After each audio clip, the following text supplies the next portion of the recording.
Assalamualaikum warahmatullahi wabarakatuh. Salam sejahtera, salam perpaduan, salam perjuangan. Salam Melaka berwibawa pintar, hijau bersih, saudari gile, vanakkam. Semine ukharun mani hama haifalikum mana bila syukran, maradan huarunin turun mundu icaran tacaha. Tuan-tuan dan perempuan, saya selaku Presiden Pertubuhan Masyarakat Sivil Negeri Melaka yang bernama Muhammad Anwar Fahmi Haridas bin Abdullah tampil lestari pada hari ini untuk berkongsi pandangan berkaitan perjuangan saya dan memperkenalkan diri saya khususnya kepada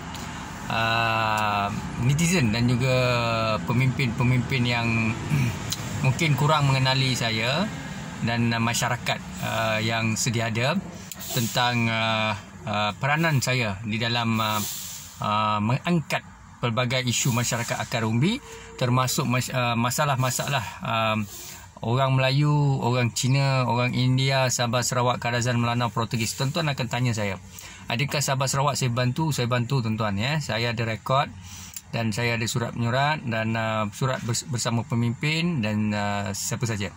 Baik, saya bergerak dalam NGO dan perjuangan saya ini bermula daripada usia saya 19 tahun. Di Johor Bahru Jalan Tun Abdul Razak Johor Bahru, Kampung Fakat. Kampung itu dah tak ada, di Bandar Baru Udah. Sekarang ni dah buat pembangunan lah di situ. Okey, baik saudara dan saudari, daripada saya tingkatan 6 sehingga hari ini umur saya dah 45 dan saya masih lagi menjalankan tanggungjawab sosial saya kepada masyarakat melalui NGO, social activities ya. Jadi tuan-tuan dan puan-puan, siapa yang tidak mengenali saya jangan salah faham pada saya, kerana naluri yang ada pada saya telah dipupuk dengan baik oleh arwah ayah saya, Senggodayan Silapan, India ya. Ayah saya keturunan India, ibu saya juga Sarasu Ponan, masih ada lagi, dan adik-beradik saya 7 orang. Tuan-tuan dan puan-puan, saya lahir di Melaka dan dibesarkan di pelbagai negeri kerana ayah saya dulu kerja ladang ya. Dia menjadi konduktor atau kerani, dia akan berpindah randah daripada Seremban, Johor, kemudiannya balik semula ke Negeri Sembilan dan ayah meninggal di situ ya. Baik saudara dan saudari, antara perjuangan saya adalah di Kampung Muafakat pada ketika itu, memperjuangkan setinggan Kampung Muafakat ketika kepimpinan Tun Dr. Mahathir menjadi Perdana Menteri tahun 1998 ya. Kemudiannya Datuk Yang Amat Mohamad, mantan Menteri Besar Johor, Datuk Ghani Osman, Alarham Datuk Haji Abdul Kadir Anwar, itu ayah angkat saya, pengerusi hal ehwal agama negeri Johor dan juga ahli parlimen Pulai Johor.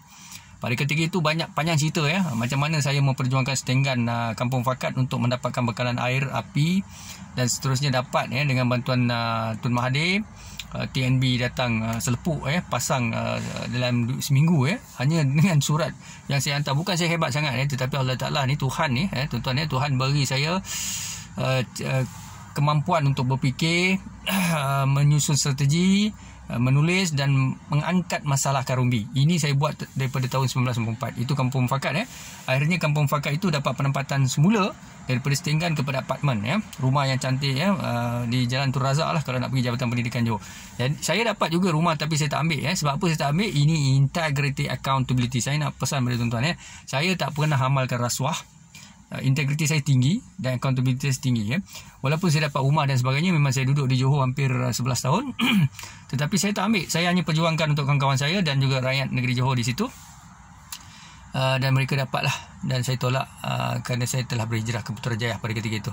Saudara dan saudari, itu antara perjuangan saya. Dan kemudiannya apa lagi perjuangan saya membantu mengangkat isu-isu yang saya ingat lah antaranya di Melaka kita ada apa yang berjaya saya sebutlah, seorang ibu yang telah berumur, India Muslim suaminya sakit jantung dan mungkin 50-60-an suami isteri ni, tidak ada rumah, tidak ada apa, dan anaknya ada seorang dua tercacat, bukan cacat lah, dia lembam, kemudiannya ada masalah dari segi kewangan dan sebagainya. Jadi saya perjuangkan masa itu dengan Tuan Adli Zahari, mantan Ketua Menteri Melaka, dan atas arahan Datin Seri Wan Azizah, ialah kerajaan berubah, kita ikut saja. Saya dengan BN, saya bekerja dengan PH, saya bekerja dengan semua, saya tak kira, government of the day, saya tidak ada agenda politik. Jadi tuan-tuan dan puan, akhirnya Datin Seri Wan Azizah minta CM Melaka concern, rumah rakyat dan sebagainya, diberilah oleh CM Melaka. Alhamdulillah saya dihubungi oleh mereka, keluarga ini, dan beritahu terima kasih kerana dapatkan rumah dan sebagainya. Apa lagi tuan-tuan, perjuangan kalau tengok di Putrajaya, masa saya kerja di Putrajaya di Kementerian Jabatan Akuntan Negara, dan juga saya pernah kerja SPP Pendidikan. Kemudiannya saya pernah bekerja di, kalau tuan-tuan tengok, pelbagai jabatan lah. Masa tu Pak Lah jadi Perdana Menteri Malaysia. Saya pernah bekerja dengan Tun Dr. Mahathir di Kementerian Kewangan. Masa itu Tun menjadi Menteri Kewangan lah. Setiap bulan kita akan ada assembly di Putrajaya. Kemudiannya kita ada Jabatan Akuntan Negara Malaysia. Saya bekerja di situ juga, dan SPP Pendidikan. Tuan-tuan dan puan, saya juga pernah bekerja di Jabatan Immigration Sarawak dan sebagainya. Bagian visa pasport. Ini pengalaman-pengalaman saya lah. Kemudiannya saya perjuangkan bagaimana isu KOLA untuk disambung untuk penjawat awam daripada Jalan Duta. Masa tu pejabat kerajaan di Jalan Duta nak pindah ke Putrajaya ni. Jadi saya perjuangkan disambung oleh Pak Lah, dan akhirnya Pak Lah terima. Itu surat daripada saya lah, pemikiran dan sebagainya. Dan antaranya kerajaan pada ketika Pak Lah menjadi Perdana Menteri telah dan kabinet telah memutuskan bahawa subsidi minyak diesel dan petrol ini tidak perlu diberikan kepada orang disebut daripada Thailand dan juga Singapura, warga asing, kerana subsidi itu untuk rakyat Malaysia. Mereka pump isi minyak, petrol dan sebagainya kan, Shell dan sebagainya. Tapi saya beri pandangan pada kerajaan yang mana tarik baliklah perkara itu, kerana dia menjejaskan ekonomi kita, currency exchange. Sebab di Singapura, rakyat Singapura yang masuk Malaysia, bukan mereka nak isi minyak saja. Sebenarnya mereka datang ke Johor, mereka akan pergi Pasar Lakin, mereka akan pergi Kota Raya, mereka akan pergi Gedung Aneka Pilihan, mereka akan pergi shopping complex, mereka belanja. So kita akan dapat 200,000 satu hari income Johor dapat. Kalau inilah yang kita halang mereka, kerajaan punya polisi menghalang mereka membeli minyak, mengisi penuh dan sebagainya, dia memberi impact kepada kitaran ekonomi kita dan sebagainya. Akhirnya unit perancangan ekonomi negara di Putrajaya telah menghantar surat pada saya, Yang Mohd Perdana Menteri atau kerajaan mengucap terima kasih di atas pandangan itu. Minggu depan, minggu seterusnya saya lihat kerajaan umumkan di media, tarik balik batalkan arahan subsidi minyak petrol, dilarang dijual kepada rakyat warga asing. Sebab orang Thailand pun sama, mereka masuk, bukan mereka masuk isi minyak je, rugilah isi minyak balik kan. Dia ada banyak kerja lain lah, dia beli, dia pergi pasar, dia beli baju apa semua, dia memberi kebaikan untuk IKS kita dan juga ekonomi kita, merancakkan ekonomi. Baik tuan-tuan, itu antara pandangan. Dan kemudiannya saya juga sentiasa memberi pandangan kepada menteri, jemaah menteri, kerajaan, Perdana Menteri, Yang Bertuan Agong. Antara pandangan-pandangan yang saya ingat yang terkini adalah berkaitan dengan COVID-19. Saya sentiasa beri pandangan pada Tun Mahathir masa pakatan. Itu masa pakatan sebagai government of the day. Suruh ketatkan kemasukan warga asing, jangan benarkan sebab COVID-19. Kemudiannya saya minta kepada kepada Perikatan Nasional Tan Sri Muhyiddin Yassin dan juga Pakatan Harapan, sama juga saya hantar menyusul kepada dua-dua kerajaan ini sebelum dan selepas. Nasihat saya kepada mereka, wujudkan makmal. Kita perlu ada pakar saintis Malaysia. Kita tak perlu nak percaya sangat dengan warga asing. Kita mesti ada jati diri dan sebagainya. Di samping kita respect daripada US, daripada India, daripada China. Vaksin ni Malaysia sepatutnya pump in money Treasury, Ministry of Finance, beri pada sarjana-sarjana sekolah kita, profesor kita dalam perubatan, wujudkan makmal di setiap negeri ataupun di USM. Itu cadangan saya tu, di USM dan sebagainya, beberapa universiti di Malaysia ni pakar-pakar saintis kita untuk mengkaji dalam penyelidikan menghasilkan vaksin, dan kita jangan terlalu mengharap daripada negara China dan sebagainya. Kalau kita tak berusaha, Allah tak akan ubah nasib satu kaum, melainkan kaum itu mengubah nasibnya sendiri. Maknanya kita ada profesor saintis yang pergi belajar dekat luar negara apa semua, balik dah jadi doktor apa semua, takkanlah tak boleh buat. Apa guna jadi profesor kan? Jadi bukan saya menafikan, tetapi bagi saya kita mesti cuba create dalam bila ada krisis, that is opportunities. So you have to try your best to come out with your own, it could be instrument, prototype, technology, vaccine, things like that. So jangan terlalu mengharap sangat. Kalau macam tu kita ada profesor atas apa kan, ada kata nama, tidak, kita bukan criticize, condemn. So bila profesor tu bukan profesor saja, kepakarannya apa, kalau dia dalam perubatan pendidikan kena tunjuk dan sebagainya. Dan itu idea yang dia ambil, dan menteri lah kebanyakan kementerian dan sebagainya, saya beri cadangan untuk guru-guru sekolah jangan burdenkan dengan apa ini disebut kerja-kerja keperkeranian dan sebagainya. Okey, itu Dr. Mazli Malik ambil implement. Kemudiannya sekolah rendah darjah 1, darjah 2, darjah 3 jangan bagi exam, bagi mereka problem based learning dan juga persekitaran dan sebagainya, bagi mereka keseronokan belajar dari segi observation, dari segi persekitaran seperti di UK, US dan sebagainya, itu diimplement. Sistem di IPT, universiti pelajar-pelajar ni jangan exam oriented. Kita nak mereka belajar tentang leadership, communication skills, interpersonal skills, critical thinking skills, disebut soft skills dan sebagainya.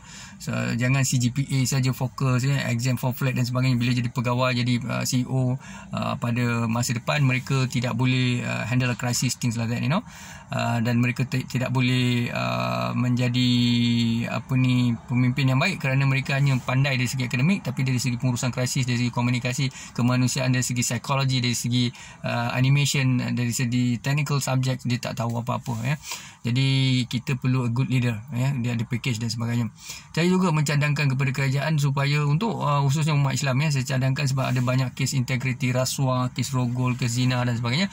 Saya mencadangkan supaya sekolah-sekolah yang ada ni, sekolah-sekolah aliran kebangsaan dan sebagainya, kita perlu adakan satu sistem di mana kita kena lahirkan lawyer yang khatam Quran, engineer yang khatam Quran, pensyarah yang khatam Quran, ustaz yang khatam Quran, lecturer yang khatam Quran, Perdana Menteri yang khatam Quran, menghafaz dan sebagainya. Religious, sebab apa? Value dalam religion, tak kira apa religion yang tuan-tuan amalkan, itu hak tuan-tuan, tapi value dalam religion ni sangat penting. Sebab itu rasuah, salah guna kuasa, zina, rogol, sexual harassment ni kita boleh elak.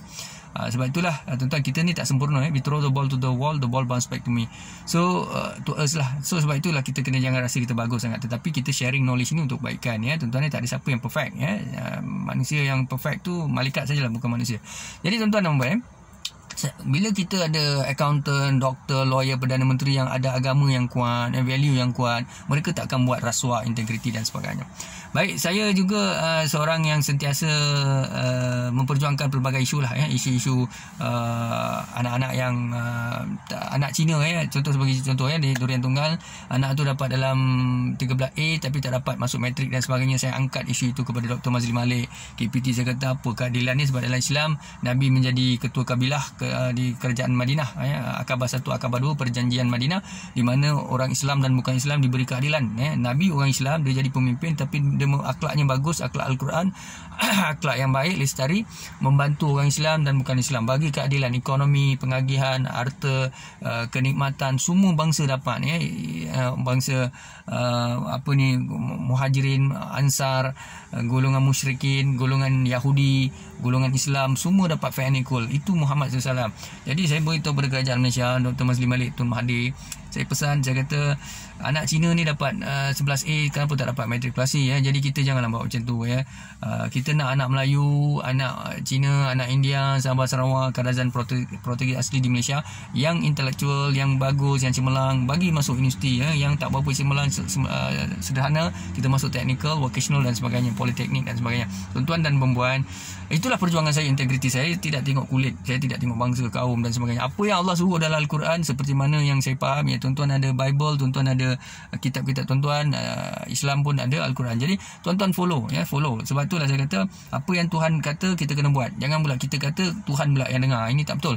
Jadi tuan-tuan dan puan, kalau kita kata Islam tu benar, Islam tu syumul, Islam tu contoh, Islam tu trademark, Islam itu, buktikan pada semua orang, buktikan pada masyarakat, buktikan pada manusia.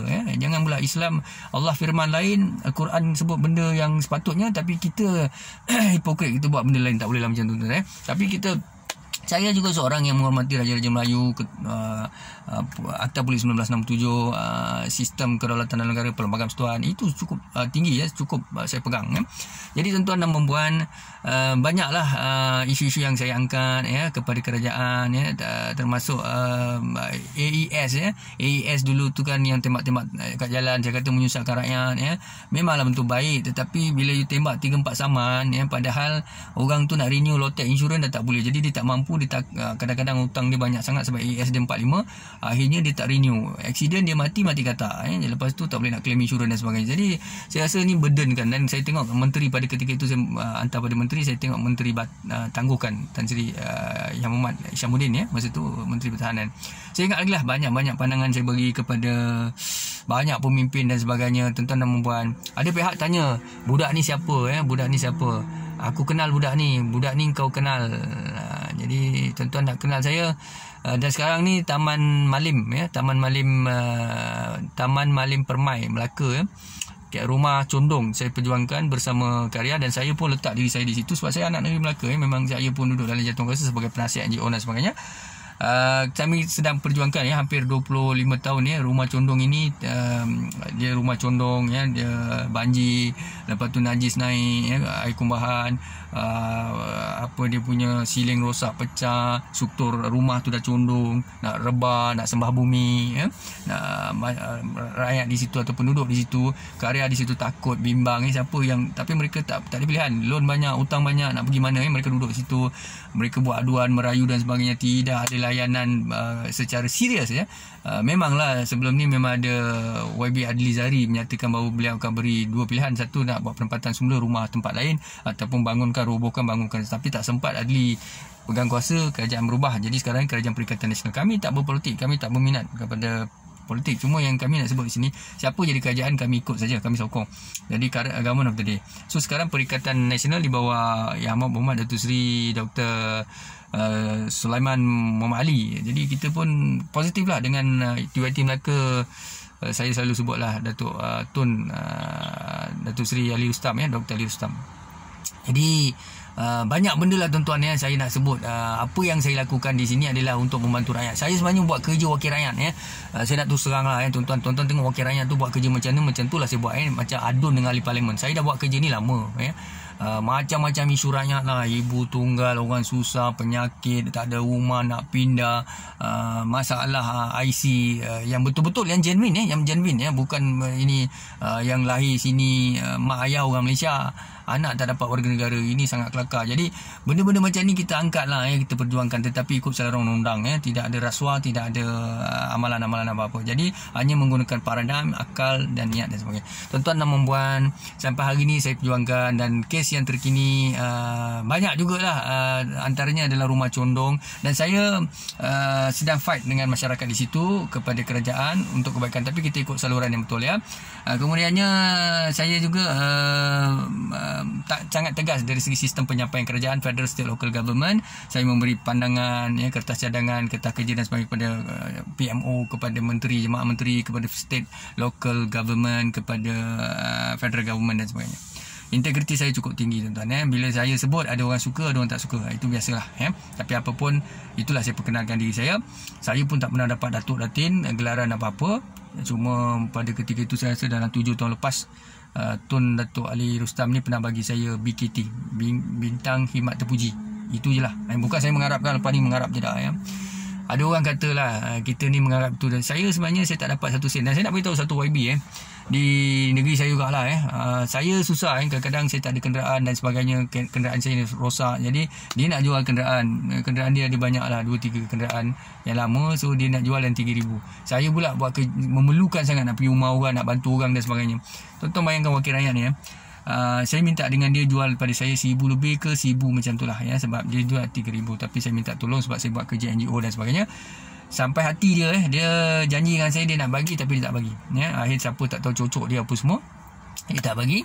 Tak apalah, tak apa, tak ada rezeki tak apa ya. Tapi alhamdulillah saya ada juga lah, walaupun kereta saya ni kadang-kadang dia ada masalah sikit, tapi saya masih boleh guna dan sebagainya. Saya tak pernah dapat suntikan dana, saya tak pernah dapat bantuan, saya tak pernah dapat apa tuan-tuan ya. Itu dan juga apa yang saya melihat di sini adalah saya gunakan duit gaji saya, keringat saya, cara saya berfikir, semuanya hasil daripada saya yang Allah bagi. Dan saya ucapkan terima kasih kepada mak ayah saya, Senggoden Silepan, arwah bapa saya Sarojini Ponan, dan adik-beradik saya lah, Sheila, Ramesh, Vijayan, Uma Devi, Shankar, Prem, dan saya. My actual name is Haridas ya. Nama Islam saya Muhammad Anwar Fahmi. Jadi tuan-tuan dan puan-puan, saya tak pernah tengok bangsa. Saya pun tak pernah suka cerita keburukan bangsa lain ataupun bangsa ini, bangsa itu atau agama dan sebagainya. Tapi saya seorang yang mahukan semua masyarakat maju ya. Saya selalu beri pandangan macam mana nak majukan Malaysia, macam mana Malaysia boleh maju ya, macam mana bandingkan Singapura dan Malaysia. Banyak benda lah yang saya bagi idea pada pemimpin dan sebagainya. Jadi itulah saya, siapa budak ni aku kenal budak ni, siapa budak ni aku kenal budak ni, siapa budak ni aku kenal budak ni. Kenal ke? Okey. Jadi tuan-tuan dan puan, tuan-tuan jadi ahli parlimen, tuan-tuan jadi Perdana Menteri, tuan-tuan jemaah menteri. Jadi tuan-tuan jangan lupa kita ada 33 juta rakyat lain pun dah tahu mereka pun nak bantu. Kalau lah saya duduk dalam landscape politik, tuan-tuan rasa macam mana? Bukan saya lah, ramai lagi. Jadi ramai lagi rakyat Malaysia yang membantu Jadi maksud saya tak pernah amalkan rasuah saya semua angkat masalah rakyat dan sebagainya. Tapi bagi saya orang-orang yang ada ilmu, orang-orang yang berjiwa rakyat patut menjadi wakil rakyat ya. Adakah saya ada cita-cita? InsyaAllah kalau diizinkan satu hari nanti, apa salahnya? Sebab wakil rakyat itu bukan kerjaya 1-2 orang, bukan kerjaya Tun Mahathir, Datuk Najib, Datuk Seri Anwar, Tan Sri Muhyiddin Yassin. Dia kerjaya rakyat Malaysia ya. Politik is a career. Jadi tuan-tuan, saya tak tahu, tapi apa Allah tentukan pada saya, cuma saya nak sebut yang itu sajalah. Jadi sekarang ni tolong bantu kami di rumah Condong ya, Taman Malim Permai ya. Jadi tolonglah agensi-agensi Majlis MBMB, Majlis Perbandaran Antua Jaya, Kerajaan Negeri Melaka, TYT Melaka, tolong faham je saya tak ada, tuan-tuan ada anak, tuan-tuan ada keluarga, tuan-tuan pun nak anak tuan-tuan naik, itu tuan-tuan punya matlamat. Tapi bagi saya dalam agenda ini, saya mahu membantu rakyat Malaysia ya. Saya dapat ke saya tak dapat, saya tak pernah fikir sebab duit saya yang selalu keluar ya daripada dulu. Adakah saya mengungkit, saya nak beritahu supaya dengar saya tak pernah dapat orang bagi duit tak ada duit gaji saya guna Jadi ada orang suka tak suka, tu biasa itu lumrah hidup Ada orang kan suka Nabi, ada orang tak suka, ada orang suka Mahathir, ada orang tak suka, ada orang suka Datuk Seri Anwar tak suka, ada orang suka Lim Guan Eng, ada orang tak suka, ada orang suka Tuan Guru Alaihram, Tuan Guru Aziz, ada orang tak suka. With that, syukran dan Assalamualaikum warahmatullahi wabarakatuh.